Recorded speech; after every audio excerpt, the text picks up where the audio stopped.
sign. Oh, thank you. Oh, sure.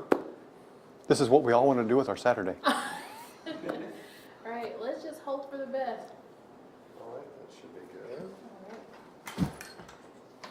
All right.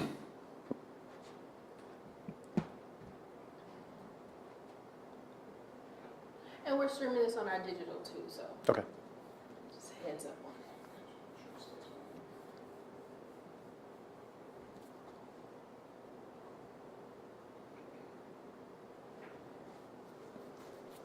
We should be good. that. Okay, you good? All right, you look at me the whole time. Just for reference, I'll have you say and spell your first and last name and give me your title. Mark Henry, M-A-R-K-H-E-N-R-Y, County Judge, Galveston County. All right, potential big weather days coming up. Talk a little bit about what you all are expecting here. Yeah, well, I guess that's to be determined, but Beryl is a tropical storm, but expected to regain hurricane strength in the next day. It's anticipating landfall between Port O'Connor and Matagorda around Monday morning, 7 to 8 a.m. That's going to cause impacts here in Galveston County. We're going to have rip currents that are pretty significant. We're going to have flooding, coastal flooding, and potentially flooding from freshwater rain as well. So a lot to stay tuned and stay focused on. And it's been a lot of kind of just wait and see.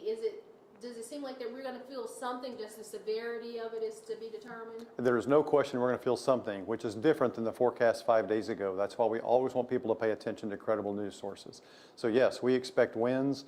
We don't know exactly how strong, and again, flooding from storm surge and from freshwater rain. So a lot to pay attention to and be prepared for.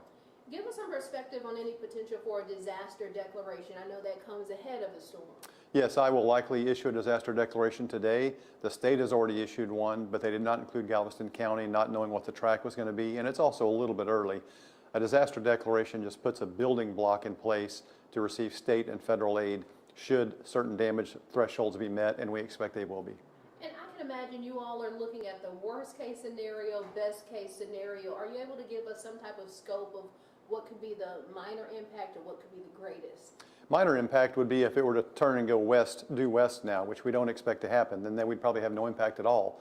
On the projected path, we're going to see, again, coastal flooding, freshwater rain between 2 and 10 inches, and rip currents, which are already occurring. And then don't forget, we have a heat advisory today also. It's really hot out there, so we have a lot of weather issues to pay attention to. And we're just getting into hurricane season. So this is our first, I guess, go at things, I guess, if you will. Does that make it a little bit more, I don't want to say scary, but does that kind of like set the standard for how we move forward with the year? Not really. We have a pretty seasoned team here. We've all been through many of these before, so we kind of know who we need to talk to and at what point and what needs to be done to make sure we're prepared and then respond appropriately after the storm passes. Galveston's a popular beach. People want to come out and may not think it's as scary or they're as concerning as it could be. What other piece of advice do you say to folks in addition to just monitoring the weather, but also don't take this lightly? Yes, definitely. 2 things. One is that check your yard for potential torpedoes. As the winds pick up, you don't want things flying out of your yard and smashing into somebody or something. And then people on Bolivar really need to pay attention because there's a pretty good chance the ferry's going to get shut down. And then water comes over Highway 87. So you want to make sure that if you can't stand to be there for a number of hours or possibly a day, you may want to go ahead and go back to where you were going to go when it was all over with to start with. When so many people here for the holidays, not really the greatest time, so you probably have a large population on the island right now. Yes, it's a tourist weekend, so which is great. You know, we welcome tourism. It's just that we also have a hurricane coming, so let's moderate the tourism activity with the hurricane preparedness. And I'll get to wrapping this up. For those folks who know how to operate here, should they share any piece of advice with newcomers if they see them? They're like, oh, you might want to be aware. What do you say to folks who know how things work here?